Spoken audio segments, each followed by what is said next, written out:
नमस्कार विद्यार्थी मित्रमैत्रिणींनो, theory IAS Marathi चॅनलवर आपल्या सगळ्यांचं मी डॉक्टर अनिल यशवंत हार्दिक स्वागत करतो. भारतीय राज्यव्यवस्था या विषयाशी संबंधित आपलं हे तिसरं लेक्चर आहे आणि आपण बघत आहोत मूलभूत अधिकार आणि मूलभूत अधिकारासंदर्भातला हा आपला आहे पार्ट 2. या अगोदरचं पार्ट 1 बघितलं नसेल तर लगेच बघून घ्या.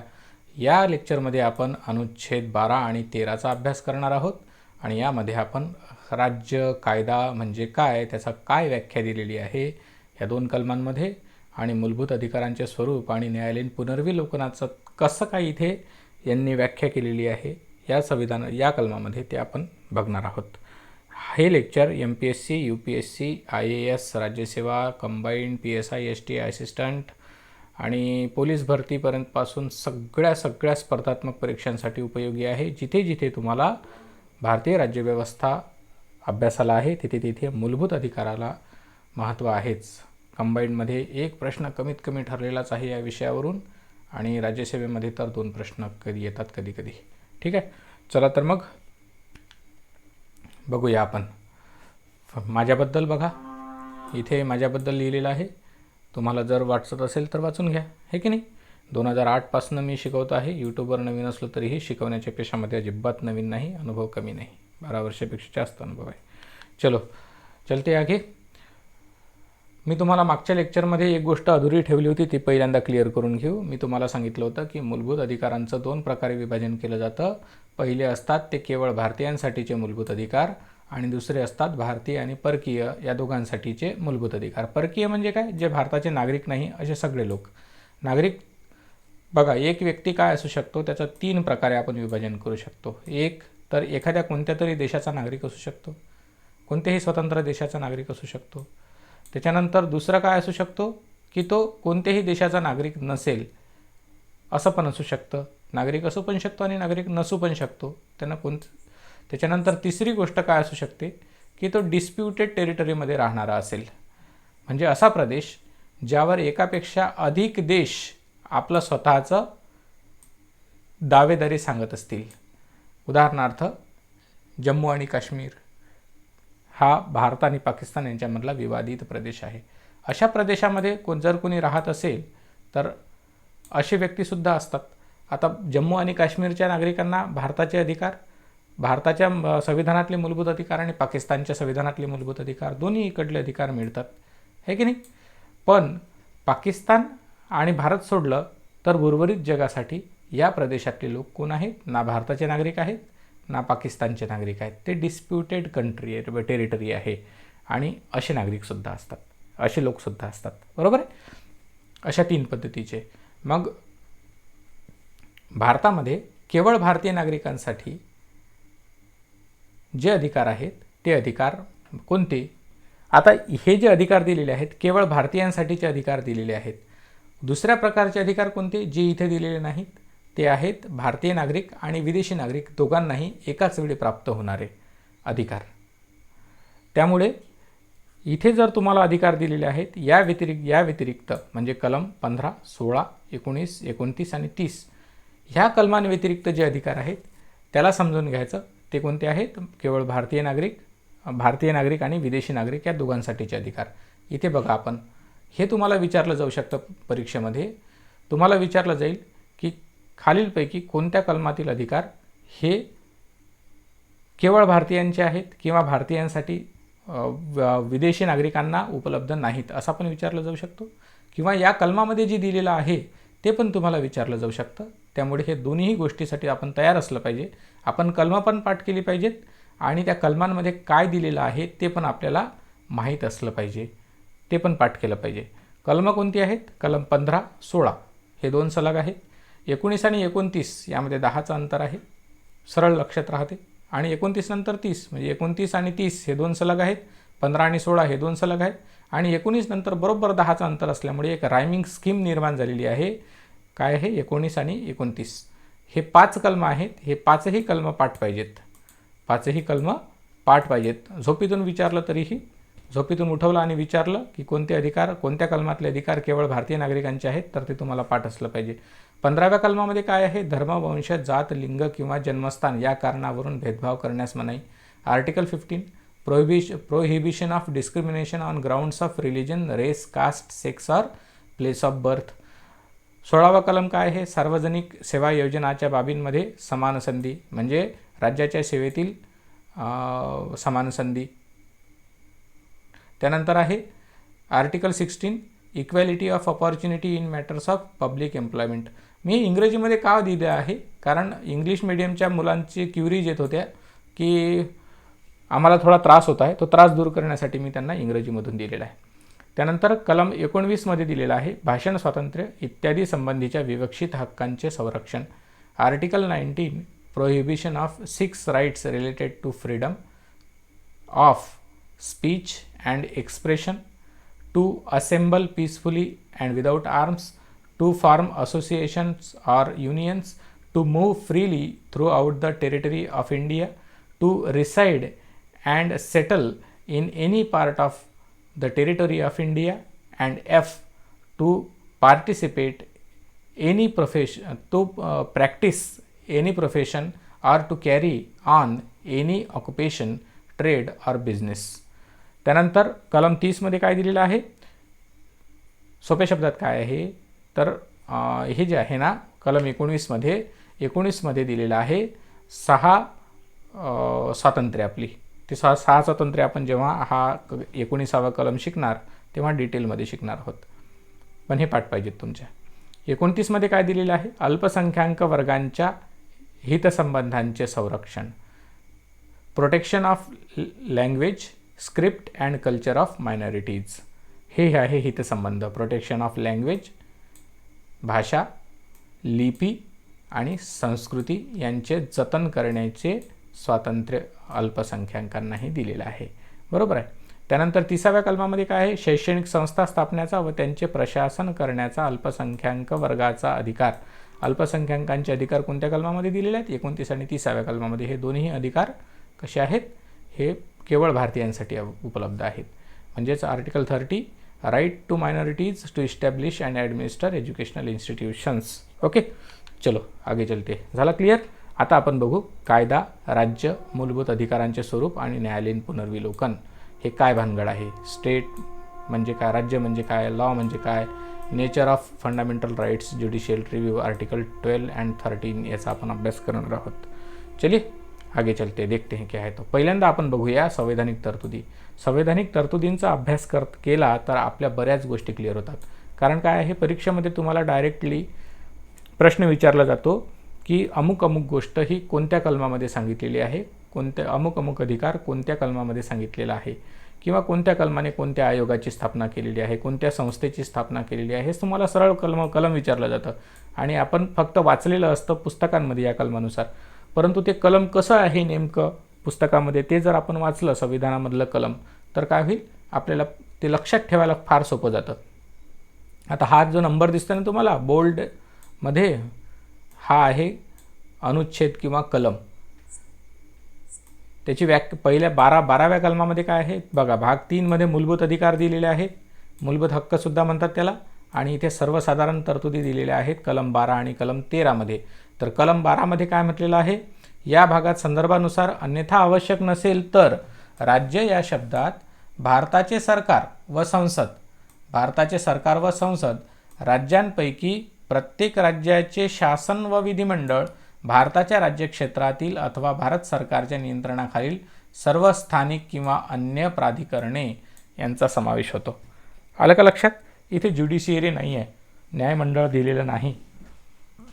शासन म्हणजे काय? शासनमध्ये म्हणजे ज्याला आपण सरकार म्हणतो ते. शासन म्हणजे काय तर कार्यकारी मंडळ असं म्हटलेलं आहे, आणि विधिमंडळ देखील.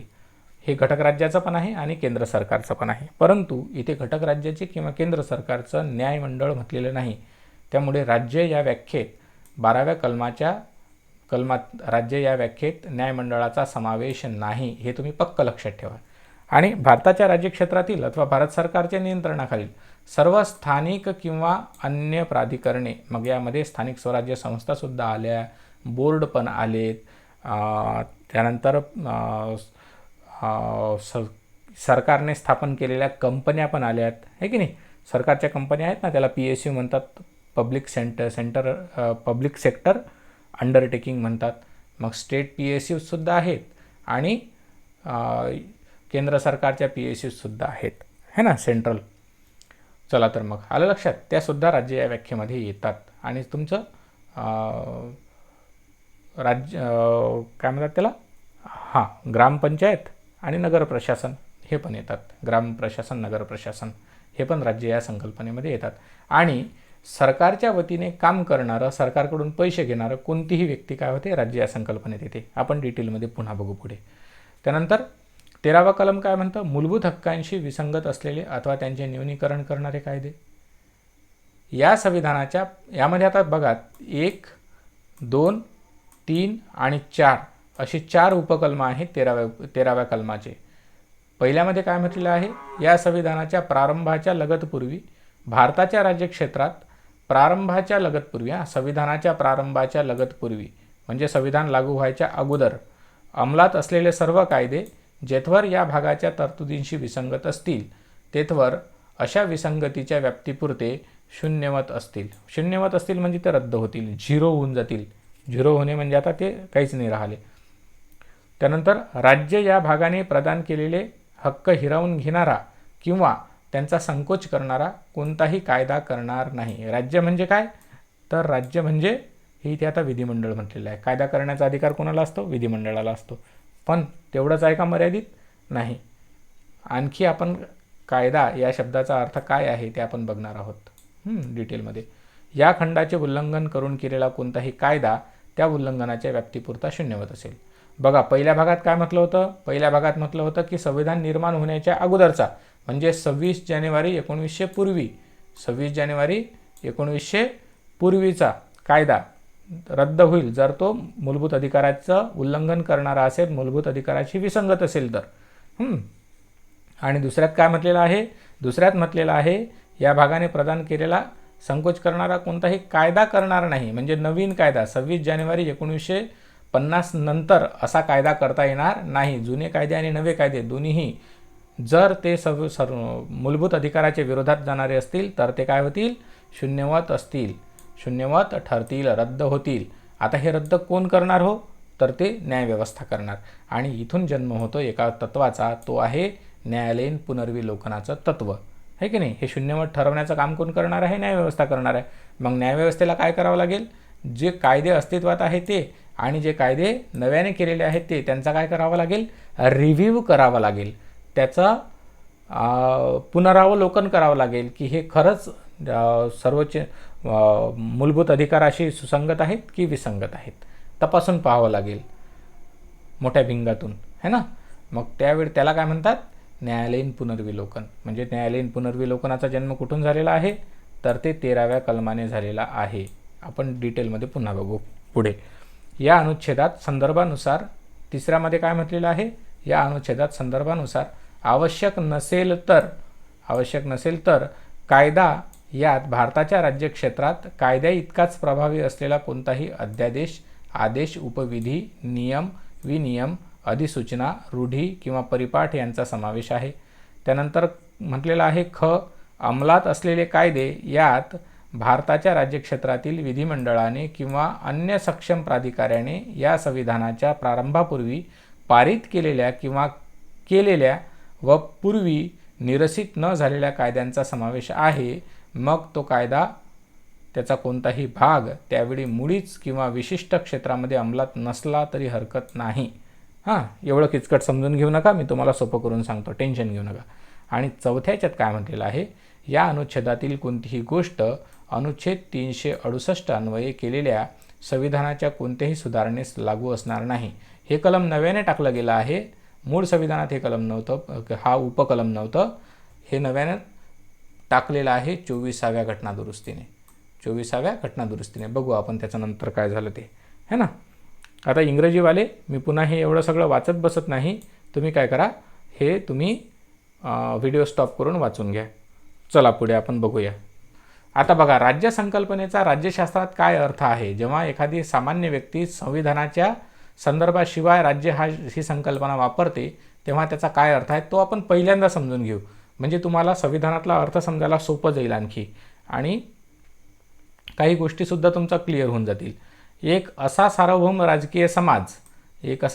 राजकीय समाज जो एका निश्चित भूप्रदेशात कायमचा निवास करतो आणि एका शासन व्यवस्थेद्वारा शासित होतो त्याला राज्य असं म्हणतात. आता इथे तुम्हाला राज्याची 4 वैशिष्ट्ये दिसून येतात. कळली नसतील तर मी सांगतो तुम्हाला, पुढे टेन्शन घेऊ नका. A sovereign political community which is a permanent resident of a fixed territory and organized under a government is called state. चला समजून घेऊ ही व्याख्या, एवढंच नाही समजत नाही. इथे तुम्हाला 4 मूलतत्व दिसतात. हे 4 पैकी एक जरी मूलतत्व अनुपस्थित असेल तर राज्य निर्माण होत नाही. हे 4ही पाहिजेत, एकही ॲब्सेंट नको, है ना. ते कोणते कोणते आहेत, ज्याला मराठीमध्ये तुम्ही 4 प्र म्हणा, इंग्रजीमध्ये 4 P's म्हणा. Place, people, paramountcy and power 4 P. प्रदेश, प्रजा, प्रभुसत्ता आणि प्रशासन मराठीमध्ये. प्रदेश म्हणजे काय, आता ह्या 4ही तत्वांची वैशिष्ट्ये काय आहेत हे आपण समजून घेऊ. याची वैशिष्ट्ये आहेत, पहिला आहे हा प्रदेश कसा असावा, तर हा स्थिर असावा, तो बदलणारा नसावा, कायम असावा तो भूप्रदेश. भूप्रदेश म्हणजे काय, तर ही जी भारताची बाउंड्री दिसते, हा जो प्रदेश दिसतोय ना भारताचा, हा प्रदेश म्हणजे तो प्रदेश याला म्हटलेला आहे प्रदेश. हा स्थिर असला पाहिजे, तो बदलणारा नसावा.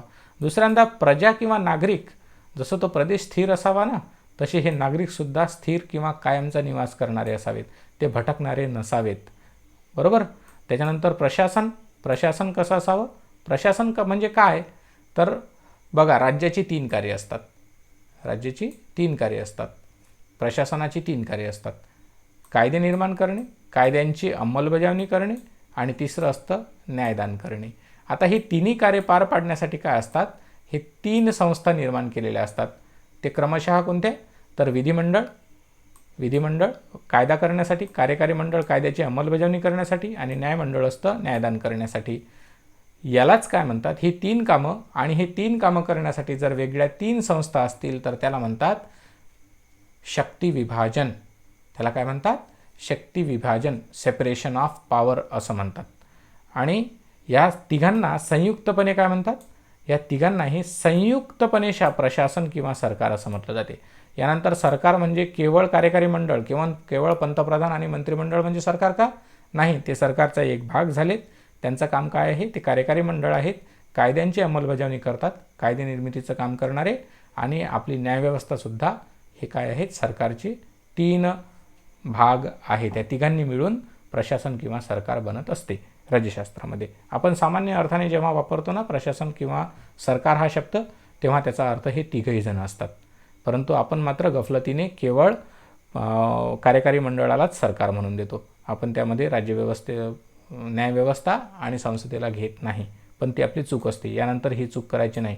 आणि शेवटी आहे प्रभुसत्ता किंवा सार्वभौम सत्ता, पॅरामाउंटसी, सॉव्हरेनिटी म्हणजे काय, तर राज्याच्या भूक्षेत्रात आणि राज्याच्या भूक्षेत्राच्या बाहेर या सत्तेला आदेश देणारी कोणतीही सत्ता असत नाही.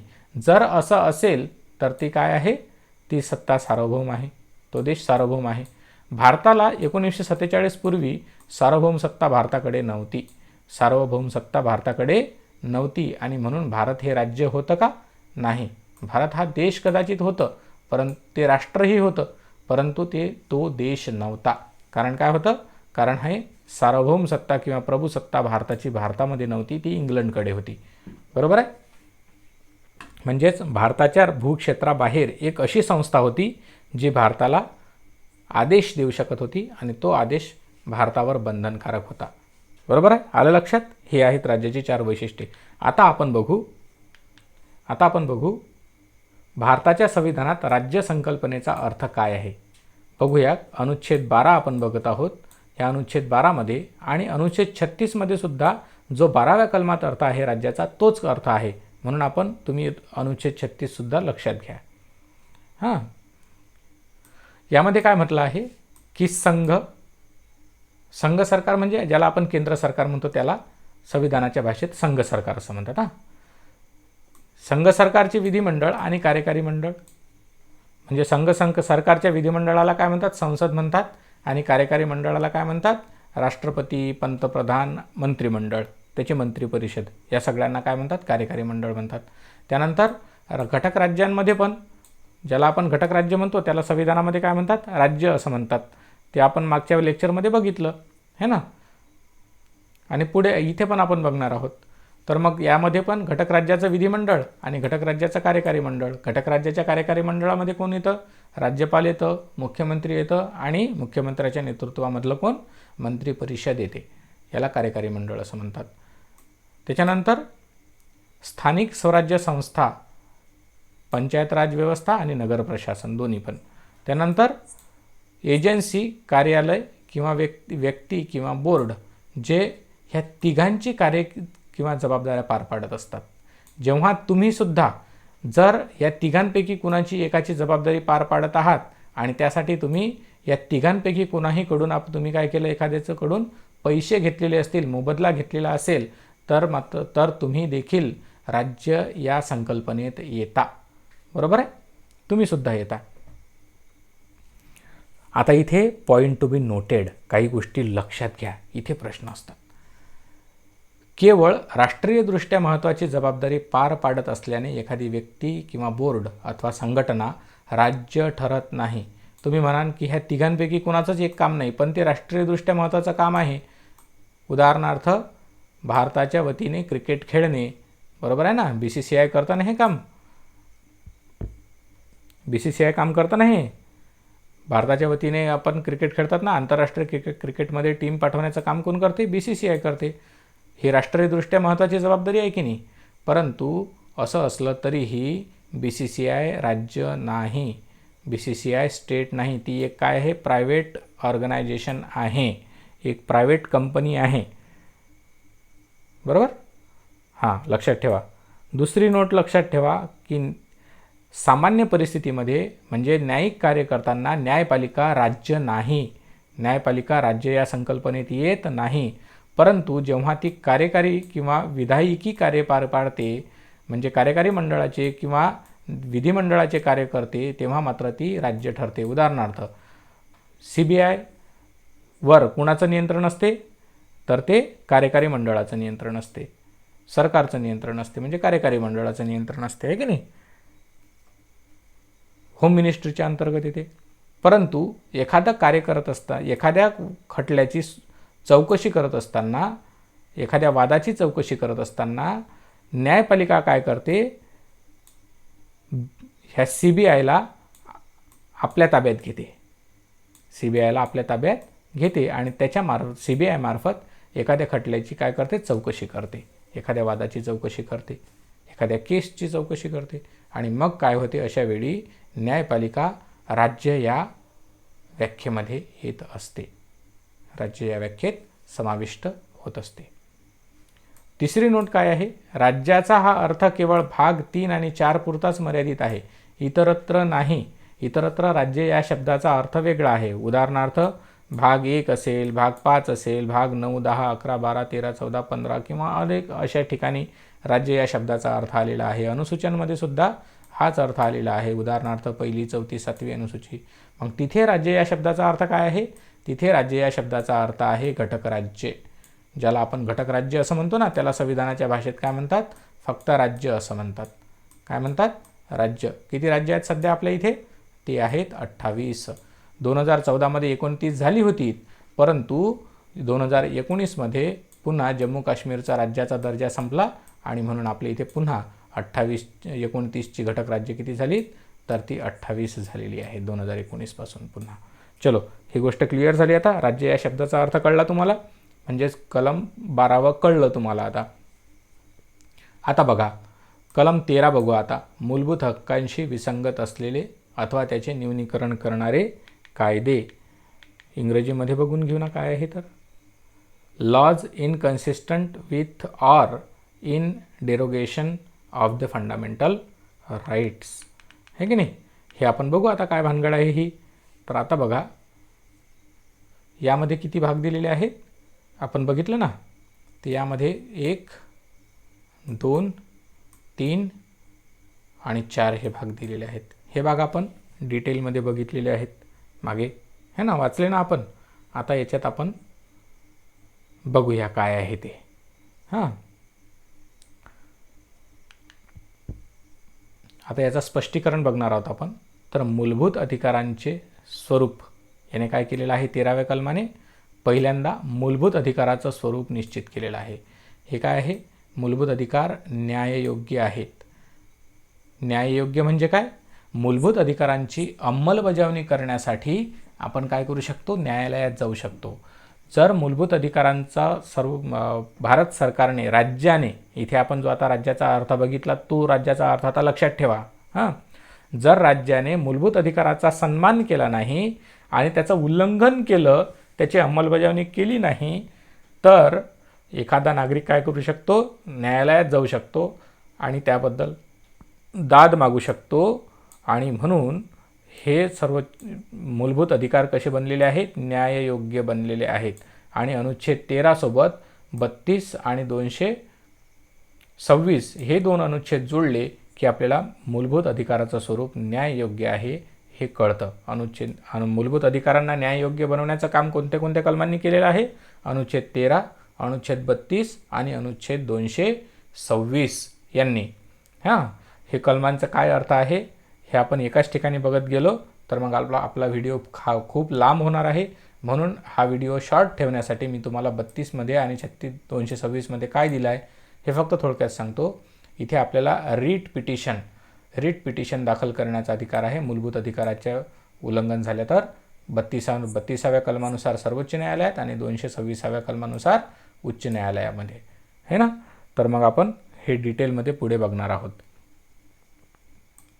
त्यानंतर बघू आपण त्यानंतर काय आहे, न्यायालयीन पुनर्विलोकनाचा सिद्धांतसुद्धा कलम 13ने सांगितलेला आहे.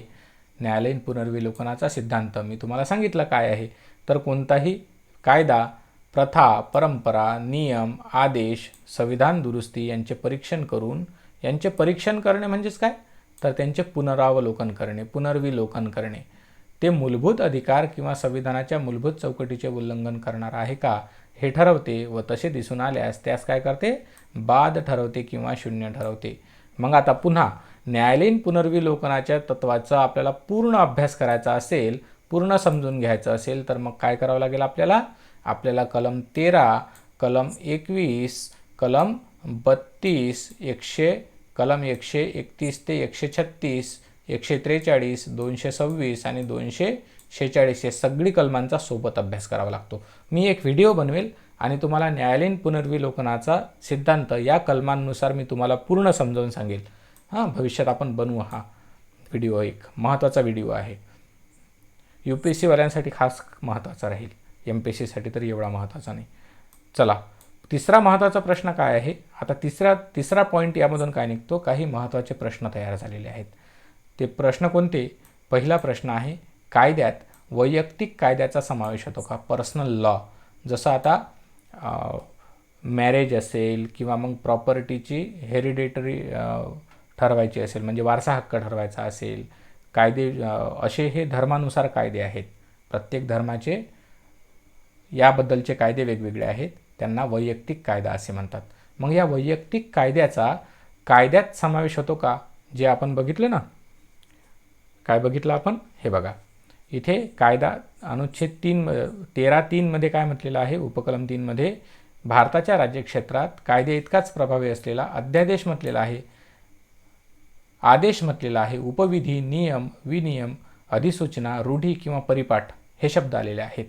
परंतु इथे वैयक्तिक कायदा हा आलेला नाही, बरोबर आहे. पर्सनल लॉ हा शब्द आलेला नाही, म्हणून पर्सनल लॉचा कायद्यात समावेश होत नाही, हे पक्क लक्षात ठेवा, बरोबर. परंतु हा वाद एवढा सोपा आहे का, बघा. हा सर्वोच्च न्यायालयात प्रश्न गेला होता सगळ्यात पहिल्यांदा 1951 मध्ये. तेव्हा state of Bombay versus Narasu Appa Mali, हे महाराष्ट्रातले आहेत. नरसू आप्पा माळी नावावरूनच समजते तुम्हाला, यांच्या नावावरून. म्हणून हा खटला आपल्यासाठी महाराष्ट्रातले असल्यामुळे थोडासा महत्त्वाचा, पण एवढंही महत्त्वाचा नाही. हां, सगळ्यांसाठीच महत्त्वाचा आहे. मग या खटल्यामध्ये काय म्हटलं होतं सर्वोच्च न्यायालयाने, की नाही, कायद्यात वैयक्तिक कायद्याचा समावेश होत नाही, personal law is not equal to law असं म्हटलं होतं. दुसऱ्यांदा मग इथेच संपलं का? नाही. Ahmedabad women's action group versus union of India 1997 मध्ये, त्यानंतर 2017चा ट्रिपल तलाक जजमेंट, 3 तलाक वाद म्हणून ओळखला जातो तो, Shayara Bano versus union of India, हा जो वाद होता त्या वादामध्ये दोन्ही वेळेस सर्वोच्च न्यायालयाने काय म्हटलं, जर वैयक्तिक कायदा कायदेमंडळाने संहिताबद्ध केला असेल तर तो कायदा आहे, तर तो काय आहे? कायदा आहे. कायद्याच्या परिभाषेमध्ये त्याला येतो. Personal law is equal to law if it is codified by legislature. Codification म्हणजे काय? तर काही नाही, कोडिफिकेशनचा सोपा अर्थ आहे एका ठिकाणी एकत्र करणे म्हणजे कोडिफिकेशन, आणि एका ठिकाणी एकत्र न करता वेगवेगळ्या ठिकाणी अस्ताव्यस्त पसरलेला आहे, याचा अर्थ अनकोडिफाईड आहे. याचा अर्थ काय आहे? अनकोडिफाईड आहे. उदाहरणार्थ भारताचं संविधान कोडिफाईड आहे, कारण काय आहे तर ते एकाच पुस्तकामध्ये आपल्याला एकाच ठिकाणी मिळतं, आणि वेगवेगळ्या ठिकाणी जर कधी वेगवेगळ्या कायद्यांमध्ये पसरलेलं असतं तर आपण काय म्हटलं असतं त्याला आपण अनकोडिफाईड म्हटलं असतं. जसं इंग्लंडचं संविधान आहे ते अनकोडिफाईड आहे. बरोबर आहे. म्हणून जर पर्सनल लॉ जर कोडिफाईड केलेला असेल आणि ते कोडिफिकेशन कोण केलेलं असेल? कायदेमंडळाने केलेलं असेल, म्हणजे घटक राज्याच्या विधिमंडळाने किंवा मग केंद्र सरकारच्या संसदेने केलेलं असेल तसं कोडिफिकेशन, तर त्याला काय म्हणतात? त्याला तो मग कायदा आहे. 13व्या कलमानुसार कायदा आहे. एवढं लक्षात ठेवा. पण सामान्य परिस्थितीत तो कायदा आहे का? नाही, कायदा नाही सामान्य परिस्थितीमध्ये. जर त्याचं कोडिफिकेशन झालं असेल तरच. त्यानंतर मग इथेच आणखी पुढे काय गेलं? 2018मध्ये आणखी एक केस सर्वोच्च न्यायालयात गेली. Indian young lawyers association versus state of Kerala 2018मध्ये. यांनी काय म्हटलं सर्वोच्च न्यायालयाने या केसमध्ये? Individual is at the heart of Indian constitution and as far as any law affected the individual it could fall under article 13(3). Article 13(3) एकदा वाचून घ्या, काय मजा आहे बघा. 13(3) हा 3 आहे ना, यामध्ये काय म्हटलेलं आहे? रूढी, प्रथा, परंपरा, मग त्या कोडिफाईड असो किंवा अनकोडिफाईड असो, याच्याशी काहीही घेणं देणं नाही. याच्याशी घेणं देणं नाही. रूढी किंवा परिपाठ, बरोबर आहे ना. मग ती कोणताही पर्सनल लॉ का असेना, पर्सनल लॉ का असेना, रूढी पर्सनल लॉ कसा असू शकतो? आता आपण बघितलं ना, तो कोडिफाईड पण असू शकतो आणि अनकोडिफाईड पण असू शकतो. कोडिफाईड आहे तर तो काय आहे? एकतर तो एखाद्या धर्मग्रंथामध्ये लिहिलेला असेल, नाहीतर मग तो प्रथेने चालत आलेला असेल. उदाहरणार्थ सबरीमाला टेम्पलमध्ये 10 ते 50 वर्षाच्या वयोगटातील स्त्रियांनी जाऊ नये. हा काय होता? हा कस्टमरी लॉ होता. बरोबर आहे की नाही? हा प्रथा होती. ती कुठं लिहिलेली आहे का? नाही. परंतु ती स्त्रियांच्या व्यक्तिस्वातंत्र्याचं इंडिव्हिज्युअल म्हणजे व्यक्ती, त्याच्या व्यक्तिस्वातंत्र्याचं हनन करणारा आहे, आणि म्हणून तो काय आहे? तो नल अँड व्हॉइड आहे. त्याला शून्य ठरवलेलं आहे सर्वोच्च न्यायालयाने. तसंच ट्रिपल तलाक देखील काय आहे? हे मुस्लिम स्त्रियांच्या व्यक्तिस्वातंत्र्याचं हनन करणारा आहे, आणि या कारणाने सुद्धा त्याला नल अँड व्हॉइड, शून्य घोषित केलं जाऊ शकते, रद्द घोषित केलं जाऊ शकते. कायदा असण्याचा फायदा काय? तर सर्वोच्च न्यायालय त्याचा रिव्ह्यू करू शकते, उच्च न्यायालय त्याचा रिव्ह्यू करू शकते कायद्याचा. जर कायदाच नसेल तर सर्वोच्च न्यायालय, उच्च न्यायालय त्याचा रिव्ह्यू करू शकेल का? आणि जर ते मूलभूत हक्कांशी विसंगत असेल तर त्याला रद्द करू शकेल का? नाही करू शकणार, कायदा नसेल तर. पण कायदा असेल अनुच्छेद 13 अंतर्गत, तर मग काय करू शकते सर्वोच्च न्यायालय? त्याचा ज्युडिशियल रिव्ह्यू करू शकते, त्याचं न्यायालयीन पुनर्विलोकन करू शकते, आणि जर तो मूलभूत हक्कांचा विरोध करणारा असेल तर त्याला बाद किंवा शून्य ठरवू शकते, है की नाही? म्हणून कायदा असण्याचा हा फायदा आहे आपल्यासाठी. कायद्याच्या परिभाषेत आला तर आपला फायदा आहे नागरिकांचा, है की नाही? आणि अशा पद्धतीने सर्वोच्च न्यायालयानं कायदा या शब्दाचा अर्थ वेळोवेळी स्पष्ट केलेला आहे, आणि त्यामध्ये वैयक्तिक कायद्याचा समावेश आडव्या मार्गाने करून टाकलेला आहे, है ना. शब्दाचे अर्थ कसे बदलत राहतात ते बघ तुमच्या लक्षात येईल ना. आणि म्हणून संविधानामध्ये महत्त्वाच्या गोष्टी असतात या. चला तर मग आता व्यक्तिस्वातंत्र्य बघितलं आपण, वैयक्तिक कायदा बघितला. आता आपण बघू संविधान दुरुस्ती. संविधान दुरुस्ती कायदा आहे का? तर हा प्रश्न सर्वोच्च न्यायालयात गेला होता 1967 साली गोलकनाथ वादामध्ये. तेव्हा सर्वोच्च न्यायालयाने म्हटलं होतं की होय, गोलकनाथ वादामध्ये सर्वोच्च न्यायालयाने म्हटलं संविधान दुरुस्ती म्हणजे कायदा होय. संविधान दुरुस्ती म्हणजे कायदा होय आणि म्हणून संसद मूलभूत अधिकारात दुरुस्ती करू शकत नाही. संसद आता आली ना पंचायत, तर आर्टिकल 300 कलम 368 काय सांगते? 368 कलम की संसद संविधानाच्या या भागात काय करू शकते? दुरुस्ती करू संविधानात दुरुस्ती करू शकते. मग संविधानातलाच भाग आहे ना मूलभूत अधिकाराचं प्रकरण. परंतु याला कायदा म्हटल्यामुळे, संविधान दुरुस्ती विधेयकाला कायदा म्हटल्यामुळे काय झालं? संविधान दुरुस्ती प्रक्रियेला कायदा म्हटल्याने काय झालं की सर्वोच्च न्यायालय आता संसदेला मूलभूत अधिकाराच्या प्रकरणात दुरुस्ती करता येत नव्हती. परंतु इथे संसद थांबली नाही. संसदेला दुरुस्ती करण्याचा अधिकार आहे संविधानात. मग सर्वोच्च न्यायालयाने काय केलं की हा निर्णय बाद ठरवण्यासाठी 24वी घटना दुरुस्ती केली आणि अनुच्छेद 13मध्ये 13.4 हे कलम नव्याने टाकलं. काय म्हणते 13.4? 13.4 म्हणते की संविधानाच्या कोणत्याही सुधारणेस लागू होणार नाही. या अनुच्छेदातली कोणतीही गोष्ट अनुच्छेद 368 अन्वये केलेल्या संविधानाच्या कोणत्याही सुधारणेस लागू होणार नाही. म्हणजे आपोआप संविधान दुरुस्ती म्हणजे कायदा होय हे जे गोलकनाथ वादात सांगितलं होतं ते आता रद्द झालं.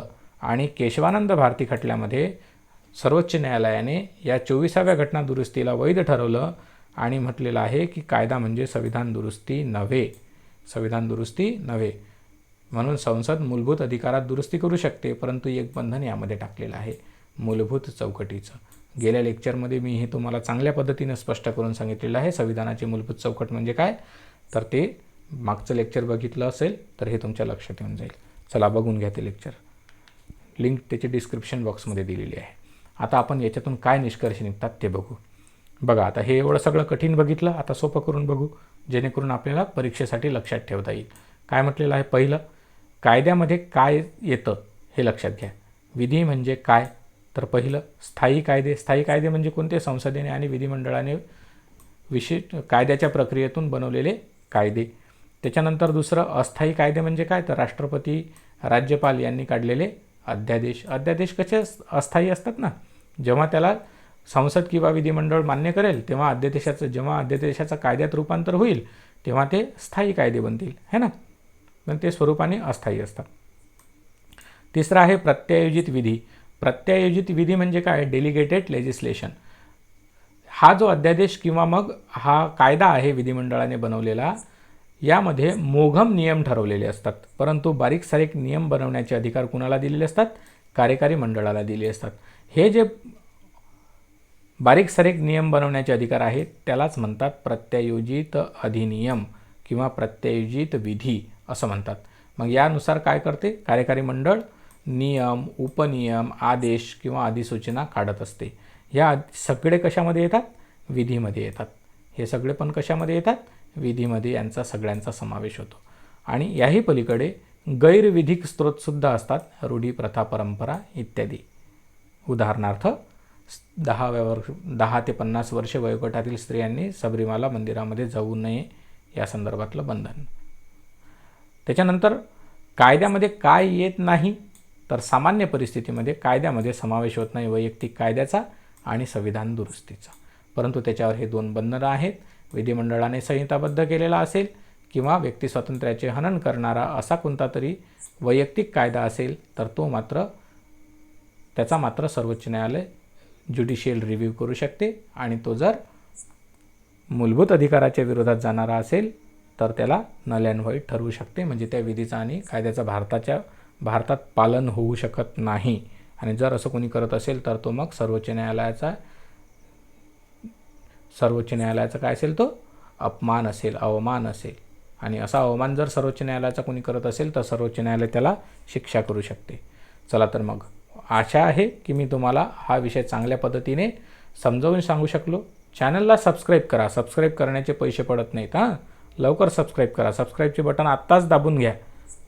ते लाल बटन दाबा आत्ताच्या आता. आणि जर तुम्हाला ह्या व्हिडिओची PDF पाहिजे असेल, ह्या सगळ्या नोट्स PDF स्वरूपात पाहिजे असतील तर थेरी IAS मराठी चॅनलला तुम्ही काय करा, टेलिग्रामवर सबस्क्राईब करा. त्याची लिंक मी तुम्हाला डिस्क्रिप्शन बॉक्समध्ये दिलेली आहे, खाली जाऊन बघा. चलो, तो मेरे साथ इतनी देर तक बने रहने के लिए और पूरा टॉपिक वीडियो देखने के लिए बहुत बहुत शुक्रिया. चॅनल सबस्क्राईब करा पटकन, आणि व्हिडिओ चांगला वाटला असेल तर लाईक पण करा, तुमच्या मित्रांसोबत शेअर करा. Thank you, take care, bye.